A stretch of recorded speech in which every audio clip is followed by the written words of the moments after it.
It does it automatically, actually. Oh, nice. Okay.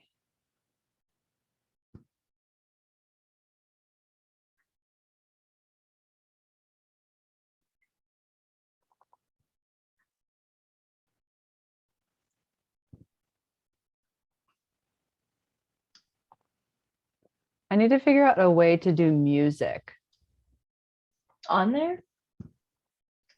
I'm pretty sure that you can on there, and if you share with voice or with audio, then it also you would have to embed it on slide.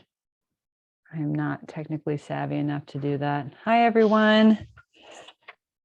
Thanks for hopping in. We'll wait just a few minutes as people hop into the webinar.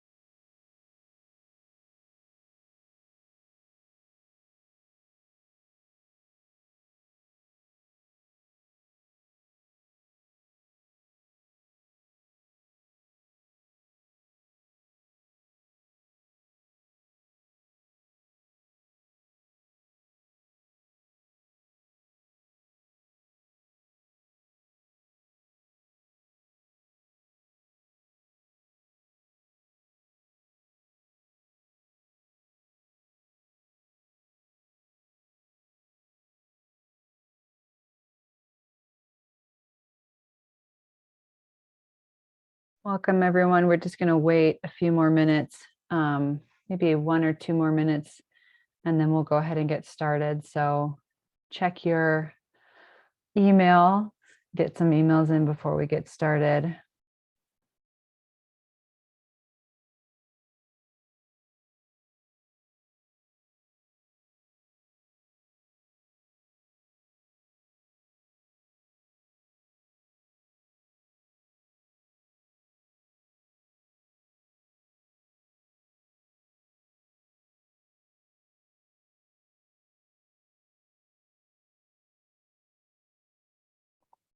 All right, we'll go ahead and launch in.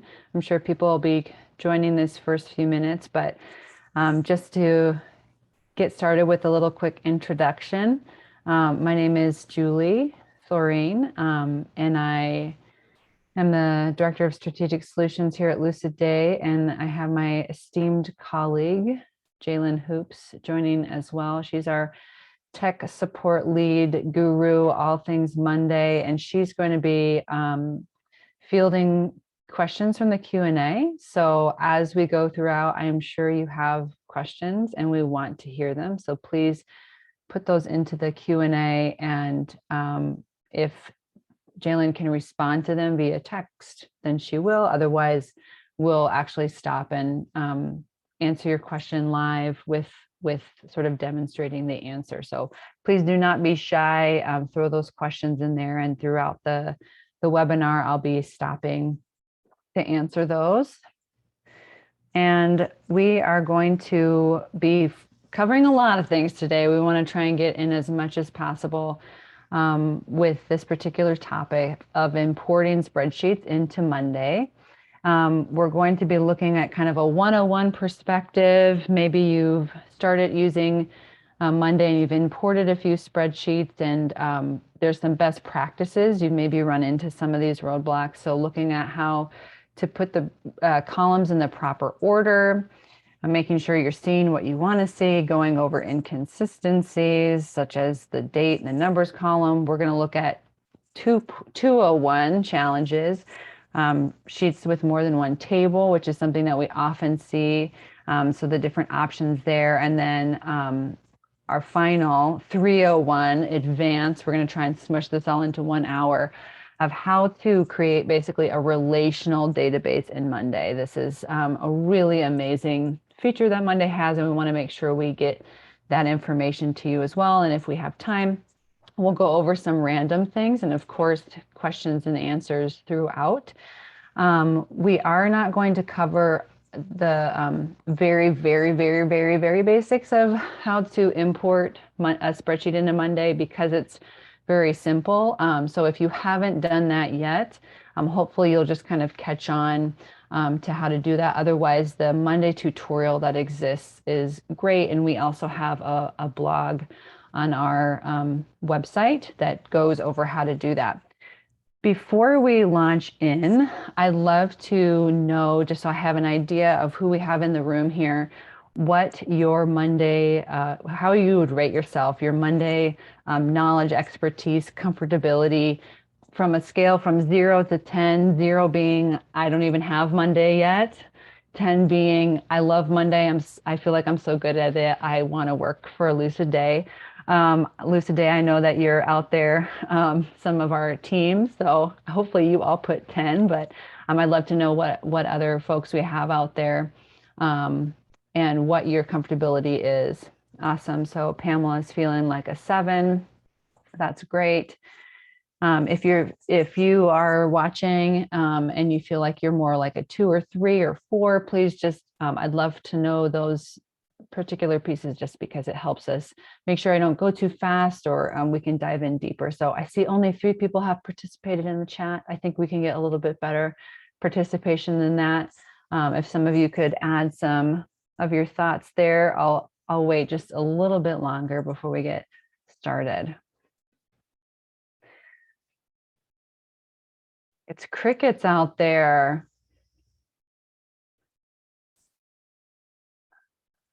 Yes, and actually, Garrett, thanks for saying that. If you do want to ask questions, please ask them in the Q&A. Jaylyn is going to be monitoring that. You may have missed that if you've hopped in a little late. So please put those questions in the Q&A so she can either answer them there or we can pause and answer them in actually showing you, demonstrating within the webinar itself. And I guess you're feeling kind of shy. That's okay, no problem. We'll go ahead and get started, even though you didn't throw a number in there. That's okay. All right. So let's go ahead and jump in to Monday. If you do have the ability to have 2 screens, I would recommend you have Monday open along with me so that you can follow along. And we're going to start by actually sharing an Excel spreadsheet here. So let me just get my screen up.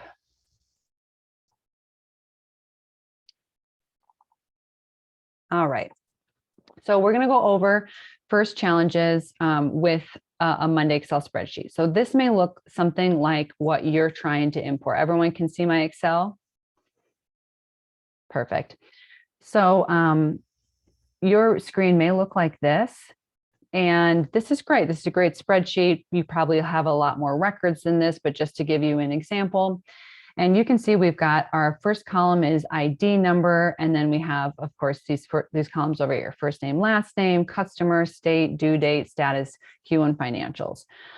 If we tried to upload this into Monday, and I'll show you how that works. Can you see my Monday right now? No, okay. No, we cannot. Thank you. So if you go into Monday and we have our spreadsheets workspace, you can go to plus add and import data. You can import from either Excel or Google Sheets. In this case, I'm working on Excel, but the same process is the same for Google Sheets. So if I import this in, I'm not going to do that right now just because it'll take too much time. It will import exactly like this. And so before we do that, we have to ask ourselves the question, what should be an item? And let's say we decide that we want the customer name to be our item name, and it's the 4th column in. If you import this into Monday, it will import with this as the first column, but you can decide whether you want this to be the first column. So I'll show you that and how that looks. We'll import this spreadsheet here.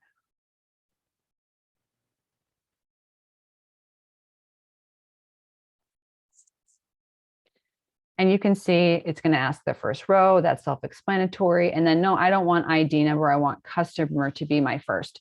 If I import like this, it's going to actually not import the first three columns. And I do still want these 3 columns to be there. And so before I import, I actually need to go back to my spreadsheet and move this column. So in Excel, I would cut and then insert cut cells, or if you're in Google Sheets, just drag it. And now save it. And if I import it this time, it's going to ask for the same thing. And I can say, yes, this is my my item name. So the first thing is determine what's your item name and make sure it is in the first column position. The second thing before you import into Monday is to determine whether there are any inconsistencies in the board. So let's look at this state. I'm from the state of Minnesota, so all of these records are from the state of Minnesota as well. You can see that it's 3 or 4 different ways, maybe even 5 different ways that this has been put in. And this is pretty common, just inconsistencies with spreadsheets. But on Monday, I want this to be a drop down.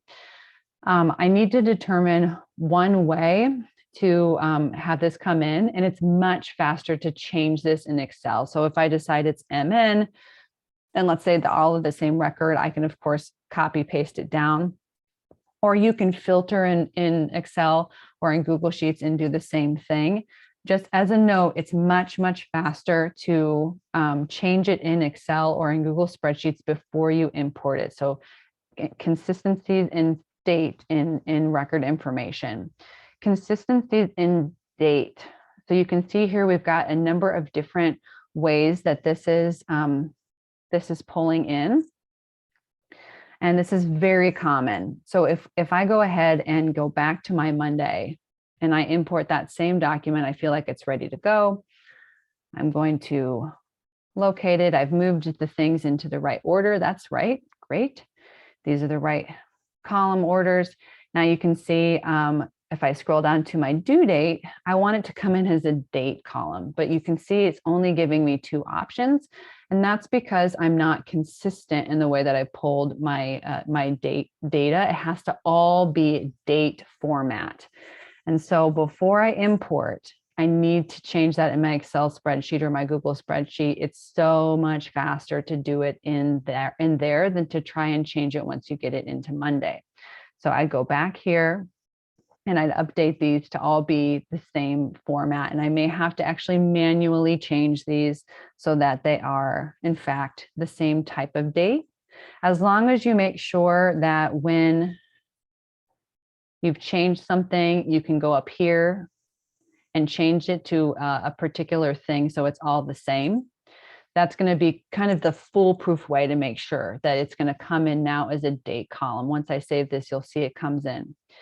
The last inconsistency, oh, yes. Sorry, really quick. Yep. A good question that we run into a lot is how do we choose the right item name? Or how do we choose that first column? Like, how do you determine what would be the best to put there based on all the data that you have in there? That's a great question. It depends on what the function of your board is. And let's just take this as an example. We've got all these columns here. Your item name, let's say, sometimes in this instance, people think, well, the first name should be the first column. But if you just take a moment and think about that, like it's going to be a lot harder you'll have records that might be the same, like you have 2 or 3 Johns in there. It'll be harder to search. Also, if you're planning, as we'll see later in the webinar, to do some sort of relational database, you want to make sure that whatever you have in the item column here, the name column, is what you want to be linked to things, to show up as an identifier for things. It's really the main chunk of information that you then will define using your columns, but you want it to be the main thing that you're tracking. Jalen, I'd love to know if you have any further things to add to that. Yeah, I say going along with what Julie says, when you create that first column, always make it a unique identifier to the actual row that you have in here. So to her point, if you have ID numbers, if you can easily identify something with an ID number, that's also acceptable because it's a unique identifier for the row. Just making sure, again, unique and easily recognizable for you when you look through your Mhm. system. Exactly. And that's such a great point. If your team is used to, like I'm working with a client right now that we had this question, do we want customer name or ID number? If your team uses the ID number as that unique identifier, it should be the first column. But if it's easier for them or just the culture is more by customer, then that needs to be your item name. And the last thing I'll just mention as a side note is that I do believe Monday just fixed this, which is great. It used to be that if you had um, things that you had a numbers column and you had some outliers, that it wouldn't pull in the numbers. But as you can see here from this, it actually just removed those and pulled it in as a numbers column. So yay, that's a bug that they fixed. So that's really great. So really due date is the number one thing that just to make sure those are all dates running all the way down when you bring that in. And the other just note is if you are having a status column, sometimes in Excel spreadsheets or Google Sheets, people have already created a drop down with 10 options. Make sure all of those options are listed somewhere on the sheet. So when you pull it in, Monday creates that a label. Otherwise, it can't read the drop down that you've created in Excel. It's only reading the actual data. So that's kind of the 101 of how to import your spreadsheet into Monday. I'd love to know if based on that, if there are any questions, problems you've run into in this zone that you want to make sure that we cover. So looking at sort of more of the basics.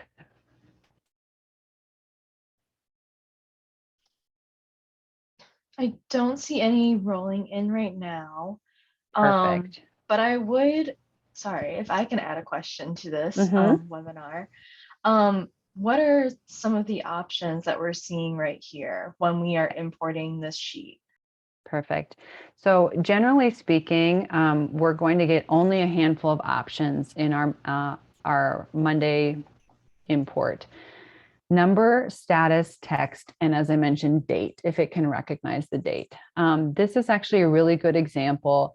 Um, on my spreadsheet, my ID column is a numbers column. In Monday, if I make this a numbers column, it will add a comma by default.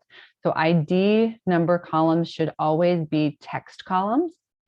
That's just the best practice for Monday. And status column is going to be basically, it should really be label column. It's a single choice drop down that's got colored labels. And so that's a status column. It will default to that if it notices there's not a lot of data. It'll default to status, but you may want this, in this case, a first name. I want that to be a text column. So I can go through and change the status for state. That's perfect. We already went over due date. I'll keep that the same just for now. Status column here, numbers perfect. That's great. Now, once you create the board, let's say, for example, for state, you actually, Monday does have a limit of 40 status column labels, and you want all 50 states. So you need this to be a drop down. And once it gets uploaded, I can easily go to any of these columns and change it to a drop down, to a text column, to a numbers column if it is numbers. For example, if I wanted to change this back to numbers, hit keep changes, perfect. The only one I'm not going to be able to do that with is that date column. I can't, if it's recognizing that there's not all just dates in there, it cannot change that. That's why it's much faster to do that in your spreadsheet and then import, but you can easily change the column type once you get it in. It just depends on the type of column, the information, what you can change it to. So don't be frustrated if you're not seeing the option, just get it in and change it from there. Great question. let's roll forward into our 201. It sounds like we've got some experts here in the webinar, so we'll move forward into something more advanced. A lot of times what we see when people bring in their spreadsheets is that they have more than one table in the same spreadsheet.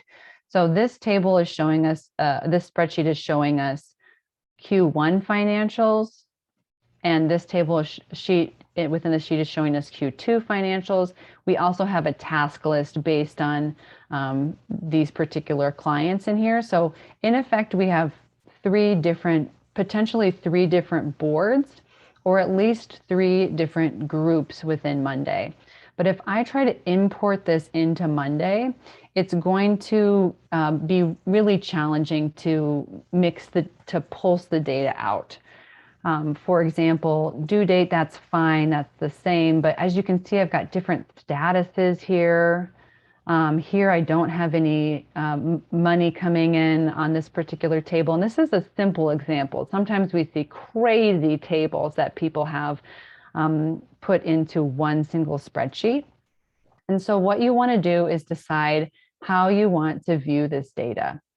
Do you want to have a separate board for each table that you have in here? So this would be Q1 financials board, this would be Q2 financials board, and this would be a task list that maybe is connected, three separate boards. Do you want to have one board with three separate groups on it? Or are you wanting basically for all of the data to be together as one? And so just briefly going over those three options. The first option, easy. If you want three separate boards, you need to make three separate sheets in Monday and just copy and paste each of these tables into their own separate sheet and import them separately. Option two, if you want these to be separate groups, we actually can just import this all as one table and then separate it out into Monday. I'll show you in a moment, into three separate groups. The third option is if you're wanting it to be one table, all one group. Actually, what you'll want to do is create different columns. So for example, I'm going to take this information and put it up here. Q2 financials is now going to be another column. And I'm going to actually have to have now a due date column for Q2 financials and a status column for Q2 status. And I might relabel that. So this says Q1 due date, Q1 status, Q1. So you understand. Basically, I'm creating one long table out of my multiple tables that I have here by adding columns. But the thing that remains the same is the actual item name. So the item name is the same, but the information that's listed to the right in the columns is what's showing up in my different tables here. So I may, for example, put my task list, upcoming task in on this side, and it has to do with that particular item. That's the long and the short of making a one table for all of these multiple tables that you're seeing here. The other way to do this is to create the three different groups, which I do want to show you in Monday. This is the second sheet in the row in the book. If you want this to come into Monday, you have to move it to the first position. So that's a general thing, is that when you have multiple sheets in a book, you want to make sure that the one that you're trying to import is in the first position. And it's being a little stinky for me right now and not moving over. There we go. So now it's in the first position. I resave it. And now I'm going to go back here. I'll import my same spreadsheet with a different sheet as my first. Now you can see I've got that second sheet, since I moved it, is what's pulling in. So here's my front row, my first column. And now this is the exact same. I won't go over this. It's going to import into one long group. And now I'm going to use a few different things to separate this out. So because I kept that space in there, it keeps these, it pulls in basically any space as unnamed and customer information, which is awesome. This is a great way for me to know where the next group begins, and I can easily make another group. We'll call this Q2 financials. And then I know it starts after this customer information line, so I'll select the first one. I'll scroll down to where I see the next group start with task list, and I'll hold shift down and select the last one. So this allows me to batch select. I can move them to the group I just created, Q2 financials, done. And let's say I want to do that same thing for task list. So I'll create that third group called task list. And I can do that same exact thing. Hold down shift, batch select, move to the task list. Now, generally speaking, this isn't like the best practice to have your financial information in with your task list, but just for the sake of showing what to do if you do have a spreadsheet with more than one table within it, this is one way, is to create multiple groups. And to reiterate, the other ways are multiple boards, in which case each of these tables gets their own sheet. The last way would be one long board, in which case you would need to pull up information and create new columns. That would only work if your item was the same across all of the different pieces of information. Any questions about that, sort of the 201 of importing into Excel, or from Excel into Monday, or from Google Sheets into Monday? Or other questions that you have? I'm not seeing any right now. Great. Well, we will hop in. Oops, I see some in the chat. Perfect. So let's hop into the most challenging piece. And actually what I'm most excited to show you. This is very small, so let me make this a little bigger for you. We're going to talk about how you create a relational database in Monday, importing your spreadsheets. This is something that a lot of our clients need and utilize, and it's a fairly new feature in Monday. So we wanted to make sure that we went over this with you, so that if you have this need, or you can think of this potential, you know how to do it. So the first thing we'll do is kind of walk through what this is showing. Now, this is kind of like a CRM spreadsheet. It doesn't have to be this way, but this is just an example where you have the name of the account as your item, the address of the account, the general email of the account, and then you have the contacts. And as you can see with Baker's Dozen LLC, there's 3 contacts associated with that particular account, and their emails that are associated with them. If you import like this, you are going to get 3 in your item name for the account. You're going to get 3 Baker's Dozen LLCs.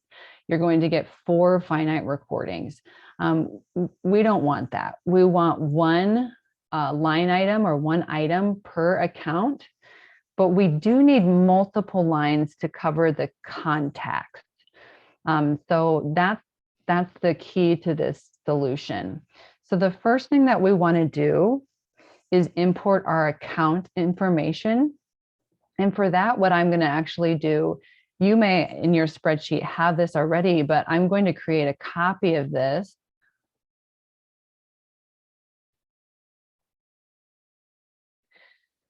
And then I'm going to remove the duplicates, because I just want to import my account information. And so removing the duplicates, I'll go to my data, remove duplicates, and I'll select any duplicate that's from column A, account information. And now I have just my accounts, their address, and their general emails. I'm going to delete these because I'm just going to import the account. So I'll move that sheet to the top position.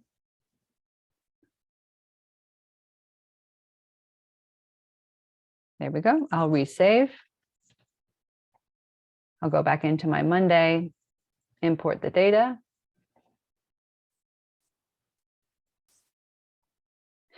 This is easy peasy. This will also show you that there is text column for address. There is another column that can pull in, which is the email column.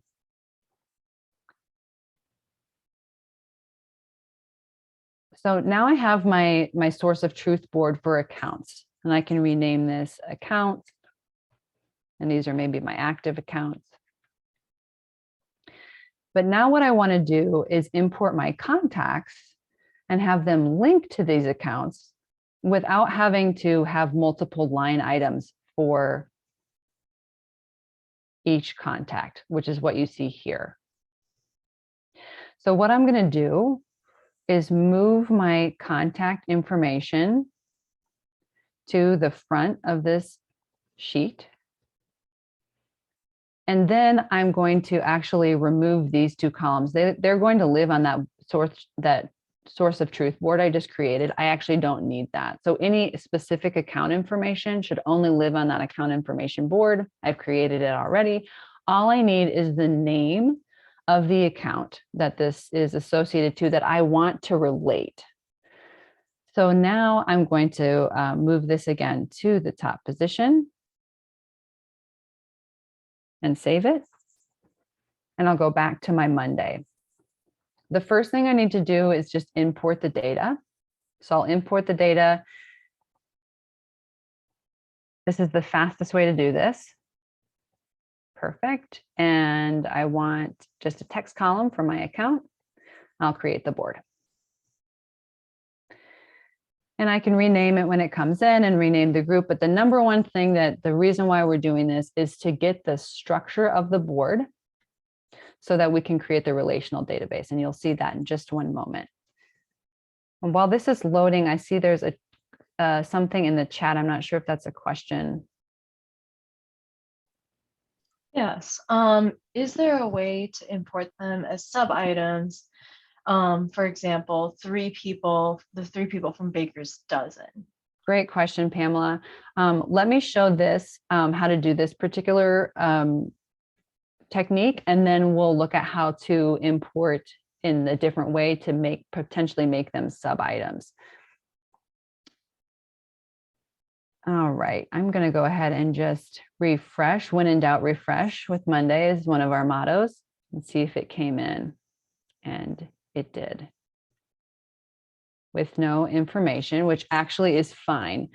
So if this had come in with information, that's fine too. But really, like I said, what we need, oh, yay! What we need is the structure. The next thing we're going to do is go to automate, and we're going to search for match.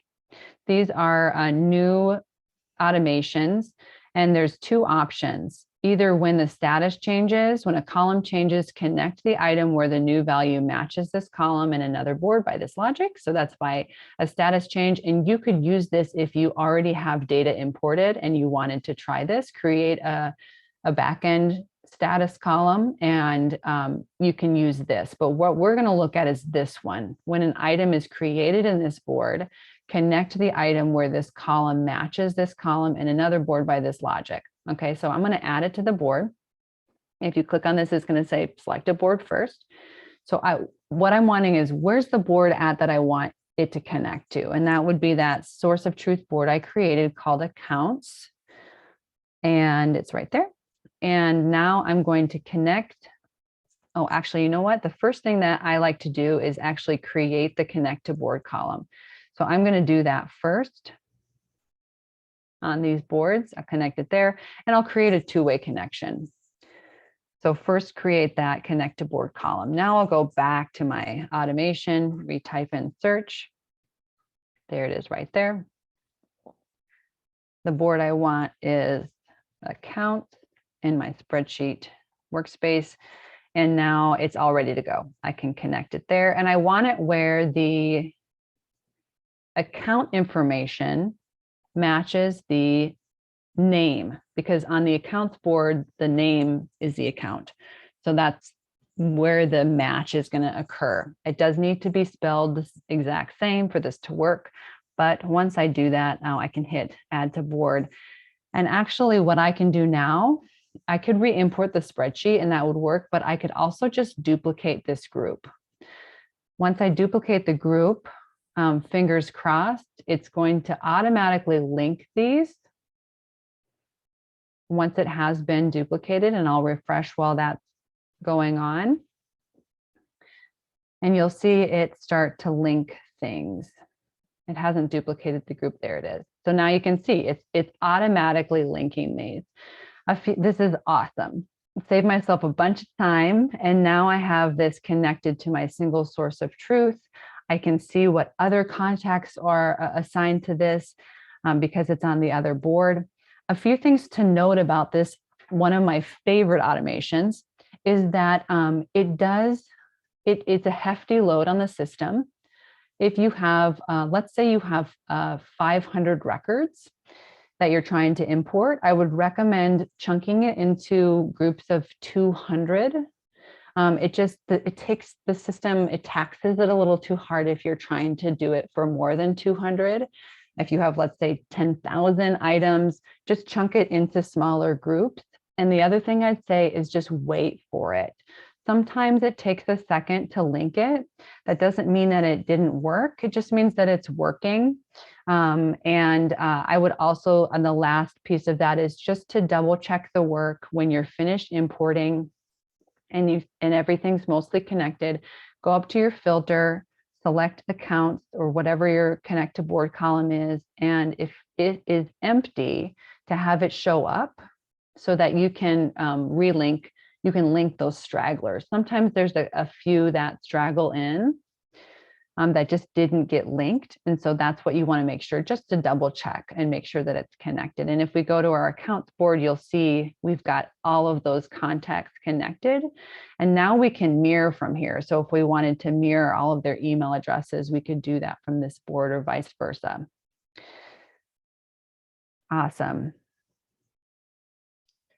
Did you want to segue into Pamela's question about importing as sub-items? Yes, I do. Before I segue into that, are there any questions about this particular automation or this way of importing data into Monday to create a relational database?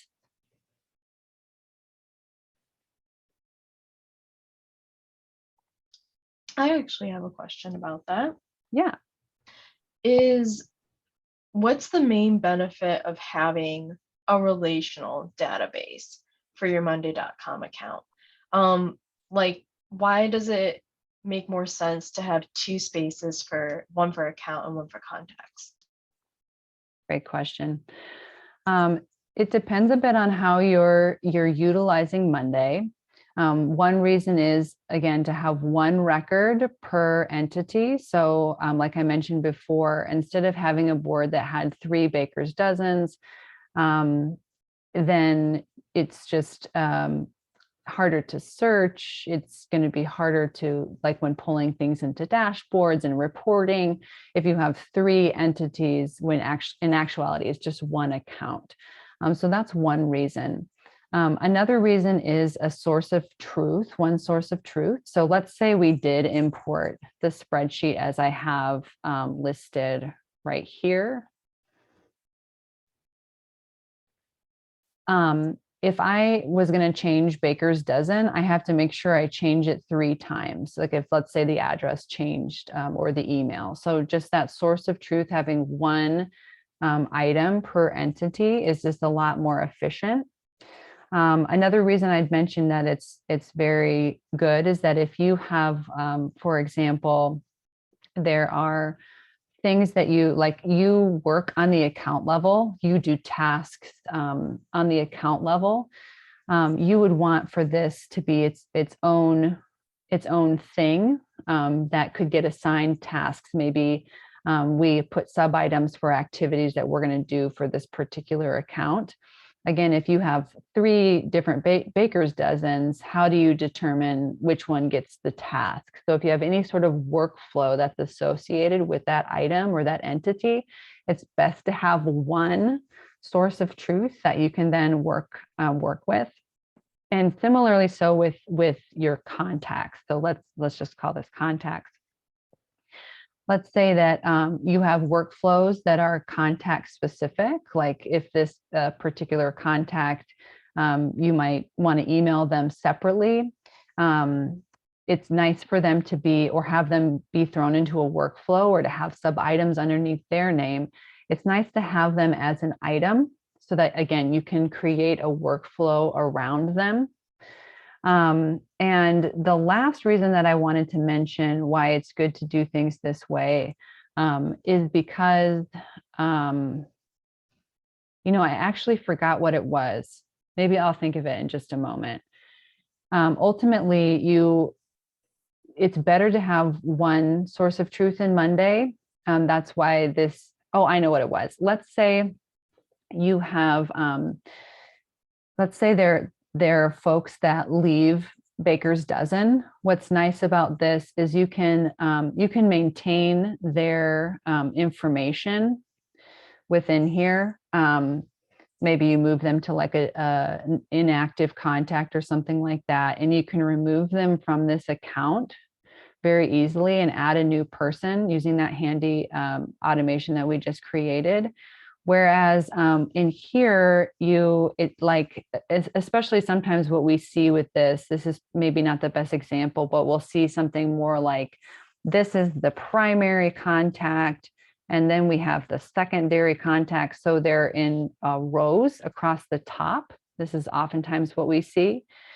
And then if, let's say, the secondary contact leaves, and let's say it's this person, and they've left Baker's Dozen. Well, if I delete either this column or this person's name, there's no record of them in Monday. So they have to really be an item in order to either be archived or moved to a different board and maintained as a record. And it's also just a lot easier to, as we know, people leave organizations, they move on or whatever. So this is a much easier way to keep your data up to date, more efficient. Those would be the main reasons why it would be good. Great. So let's move on to that sub item question that Pamela asked. So let's say you still want one Baker's Dozen, but you want to have your primary contacts as sub items. So the best way to do that within the Excel import is actually to, in any situation where you're wanting to have, let's say, like, your deliverable is your item name and your tasks below are sub items, you can import that all as one spreadsheet and then convert what you need to be converted into sub items. So let's take that example. So what we need to do is actually create a bit of what we just looked at before with 201, create two separate tables on the same spreadsheet. So we're going to take these. First, I'm still going to, what I'm going to do is take these people and move them to my item level, right? So these folks, and actually just for the sake of my sanity in importing this spreadsheet, I'm going to insert them right here under Baker's Dozen. And I'm going to move their emails to the correct spot. And just for the sake of time, I won't do this for everyone. I'm just going to show you it for this one. Once I've done this for all of my individual accounts, I can go ahead and probably remove the duplicates again. But again, for the sake of time, I'm just going to delete these all. I can delete these columns over here as well.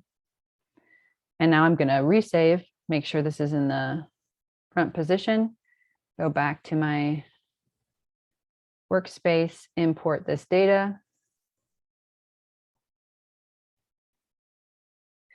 And then I'll bring it in. This is a text column, email, perfect.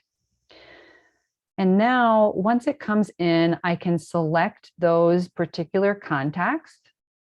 I'll show you what's going to happen here, but I'm going to select those contacts. Okay. First, I have to create a sub item. Now I can convert them to a sub item. And what I want is for them to be under the account Baker's Dozen. And now you can see it's going to ask me to map these columns. Okay, this is a column on the item level. Well, there's no columns that I can add, put in there. So you can add it now. This is very brand new. You can add this as a new column. Same with the email. I'm not going to promise that this is going to work because it is brand new and I have had some issues with it, but we'll see if it, yep. So as you can see, it didn't work. So I'm going to go ahead and undo that. I think they're still working on some bugs there, and no problem. I'll just go into my sub items, add my columns ahead of time. So I want my email. And now I can do that very same thing.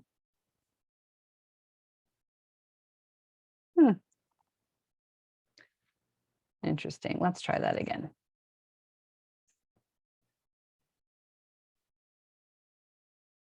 Okay, well, that's an interesting bug.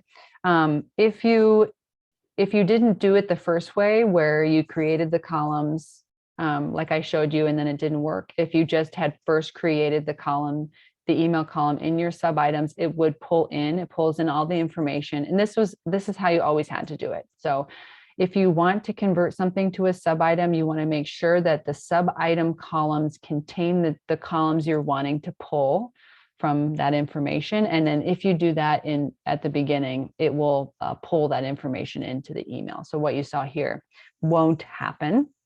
But if it does, just hit undo, and we could probably re-import this and try again. So that is how you would convert something to a sub item in this case. The follow-up question that I would ask is whether or not that's the right thing to do. And it really depends on your workflow and what you're wanting to do with these contacts. Like, again, if these contacts have their own, like if you're wanting to put them into some sort of workflow, then this would probably not be the best method, because sub items, you would just be limited in what you could do when the contact was a sub item. Another reason why you might not want to is if, let's say, Evangeline Holden was a part of multiple accounts, but you only, again, you want one Evangeline Holden item. If you have Evangeline as a sub item to multiple accounts, and Evangeline's email address changes, you have to go to each one of those accounts in each of those sub items and update. The possibility of erroneous data is much bigger.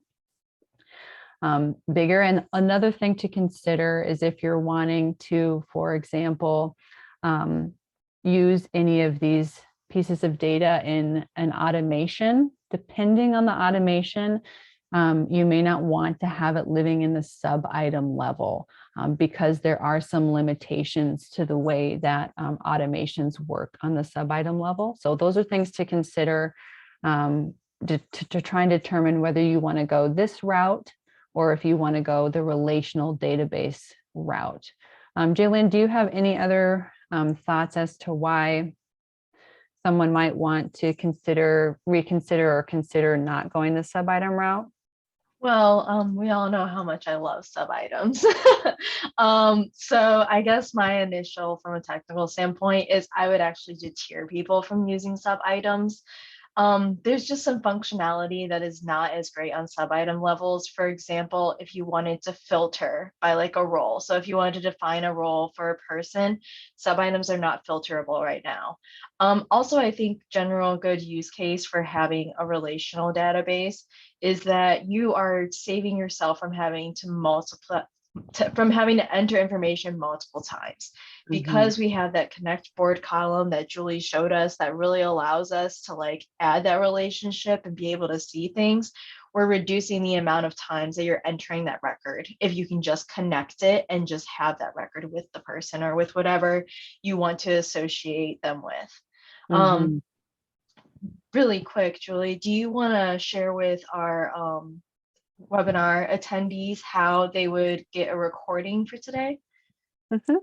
Yeah, so we'll send the recording to all of the attendees, and eventually this will also be up on YouTube on our Lucid Day YouTube page, so you can check it out either of those spaces, but we will send it out so your colleagues can take a look.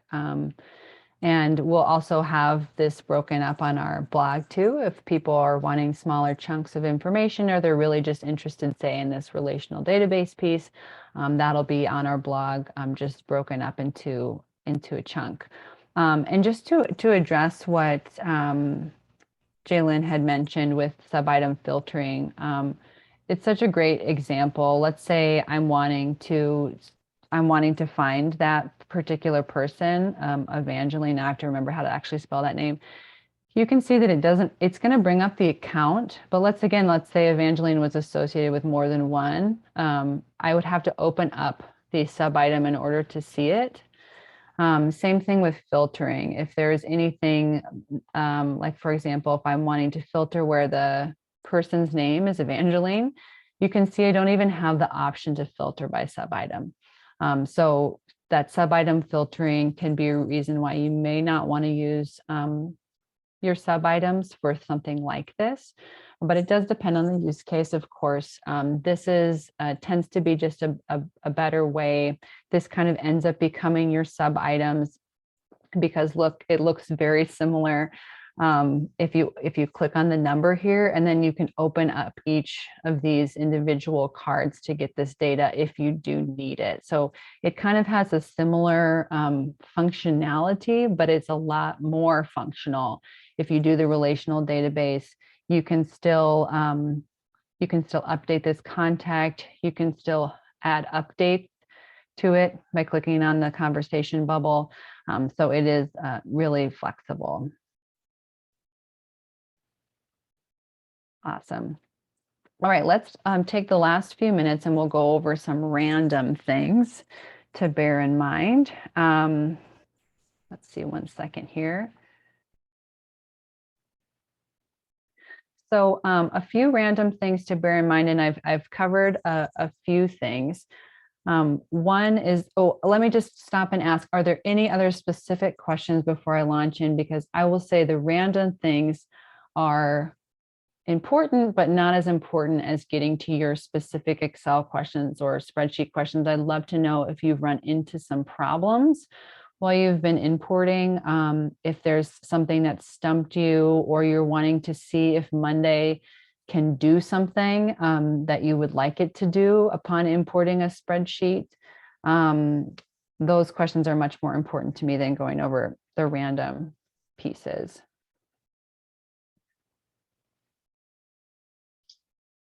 Would you mind if I actually ask a question that I think I love that. Okay. So something that I see sometimes is when people import dates, sometimes Monday doesn't really like the dates. Is there a certain format that works better with importing? And if so, what is that format? Yeah, the dates are a bit challenging sometimes with Monday. I think what I always recommend, the first thing, I'll just say as a caveat, if you haven't imported a lot of spreadsheets into Monday, rest assured that it's a bit frustrating to have to re-import, but it's very easy to re-import. If something comes in as an error, don't worry, just re-import. And the date column, I would make sure that you select all of the dates within Excel or Google Sheets and you format them all the same, short date or long date. It doesn't really matter, but it's always more helpful if you can just wipe them of any sort of unique formatting that they have and put them into one of these two. For the most part, like for example, if you had input it like this, oops, that's not going to be the issue. Where Excel and Monday don't talk nicely to each other is if you've got like the name of the day, Saturday, July 2nd, 2022. You can see that that's already reformatted that differently. Even though like I have this as a date, it's an outlier, and this is where it's going to be an issue. And so trying to just make sure that everything looks the same in terms of format is your number one key. It doesn't matter which way it is, but just making sure it's the same. And generally speaking, I would say if you import in the short date, then it's going to come in just fine. The long date, I think it's a little bit easier to miss if there's errors. Just sometimes people with spreadsheets, it's weird when you start adding in words. And so just to have everything formatted like this is what I would recommend for dates. And kind of a similar thing with numbers. I do think this has gotten better, but just making sure that this is all formatted to either a number or a currency.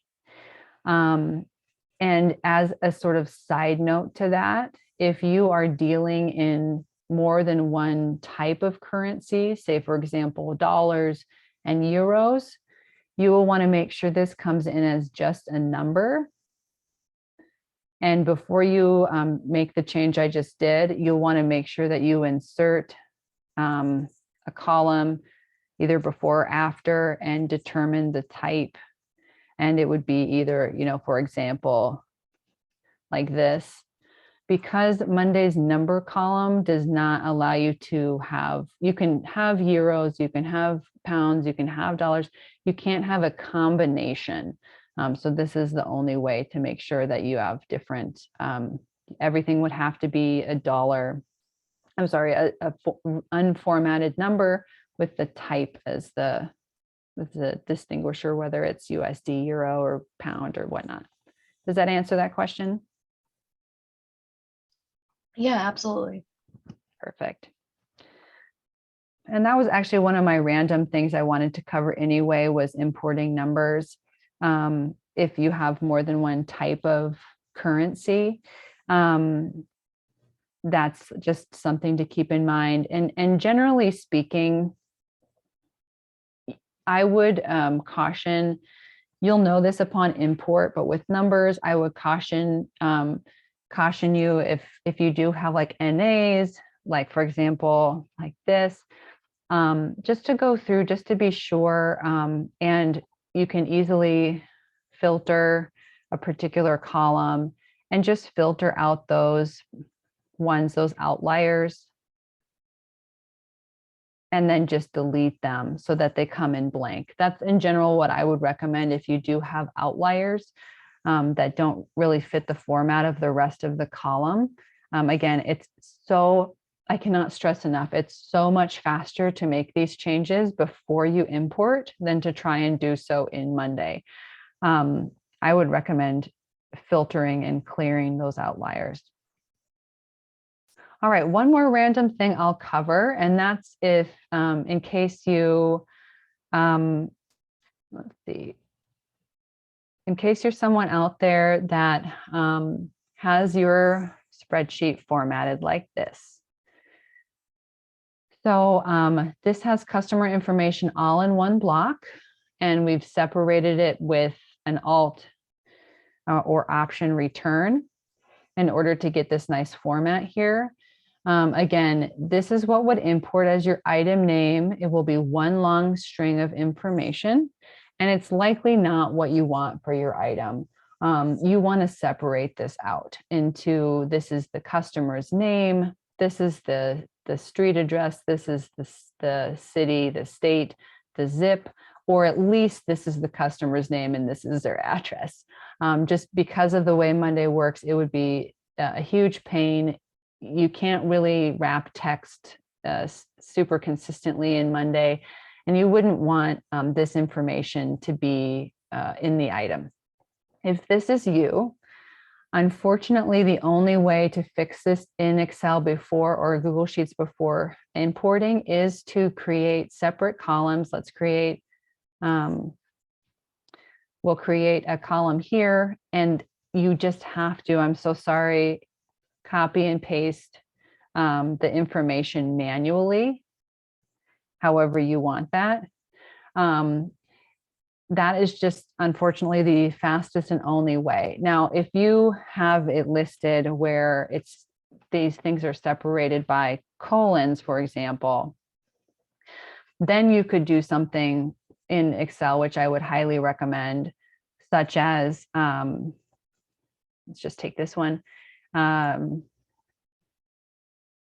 text to columns, if you don't know this already, where we have the ability to break the information up by a particular delineator, which you may not be able to see, but we could choose a semicolon.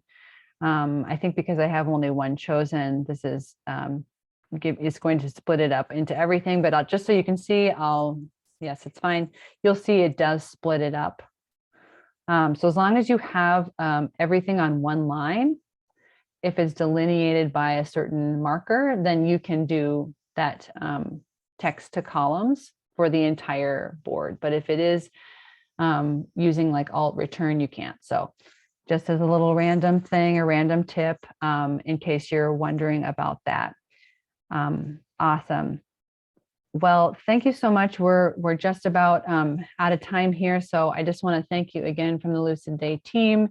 We are here for you and your Monday needs. If you have further questions or if you're looking for some assistance on getting your spreadsheets into Monday, or you just don't want to do it yourself, which we totally understand, we're here for you. We also have a lot of information, as Jalen put in the chat, on our blog. And we would really just love to help you to get the most out of Monday for you and your team. So thank you so much for your time today. And I look forward to hopefully hearing from you all soon. Have a great rest of your week.